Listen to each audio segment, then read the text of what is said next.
the sort of thing they're saying, you know, comes, if it came out of Republic steel, probably has lead in it. So we're going to have that tested. I see another big piece over here if you want to just follow me over here, because I'm going to get this piece.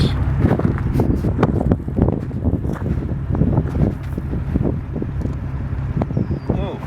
And this baby is heavy. This thing is really heavy.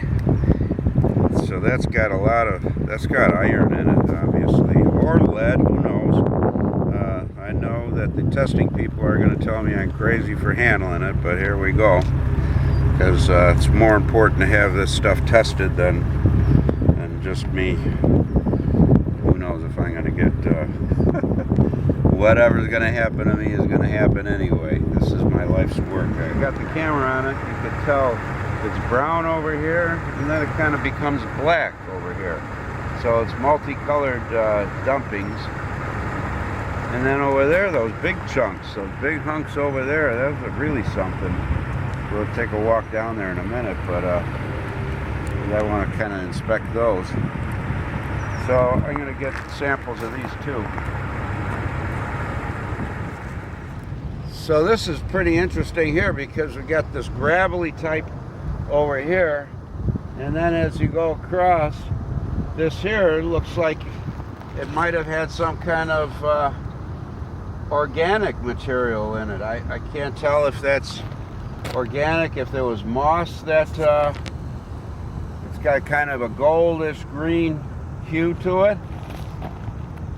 So that it's very strange. I don't know if it's the same material, a different kind of material. There could be a combination of materials in here. And then when you get over more to this area, you see all of it that's solidified, and it's in big, huge hunks. Now, it probably didn't come in that way. It probably, it looks like it was dumped here, and then because of getting wet, maybe it became solid and either got busted up or it's just kind of falling that way. But I'm going to go grab a hunk of it for testing.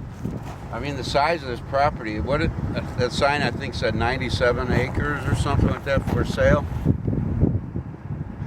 Who's going to buy it? Who's going to clean it up? Now, if there is a use for this, if it can be used in roadbed, they say that they can use like up to 20%, I think. I was on a website of one of the cement companies, and they can use some of this stuff, I think. But we got to find out after we have it tested. That's stuff that got solidified.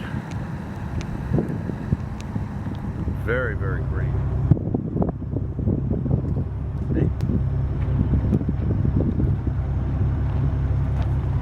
Someone really did a nice job on that Ford sign there, huh?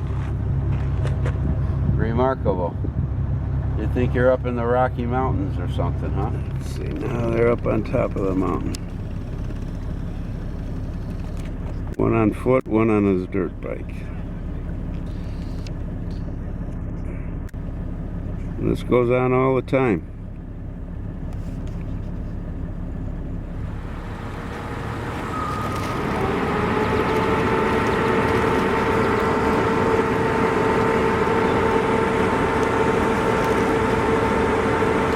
Down below, it's pretty sandy underneath.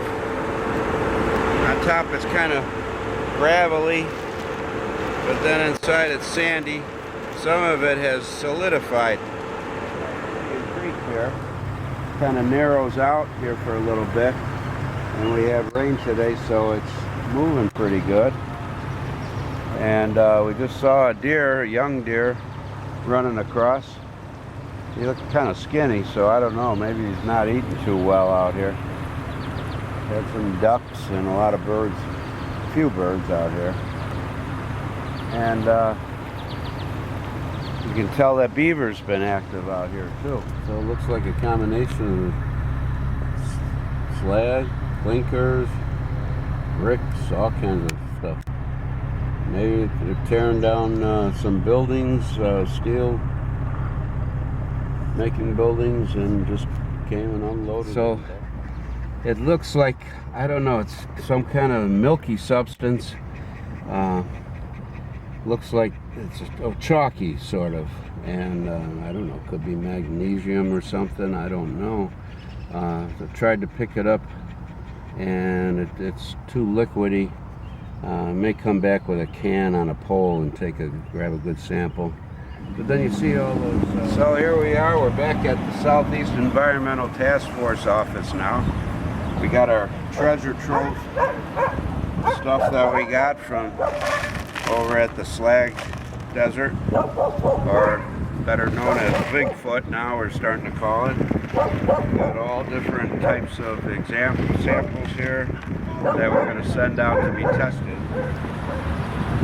So Indian Creek, really just by looking at it, looks polluted. You can see that creamy, milky substance in there, as well as the banks you can see are all some slag type of material. So there's obviously, it's leaching into the water.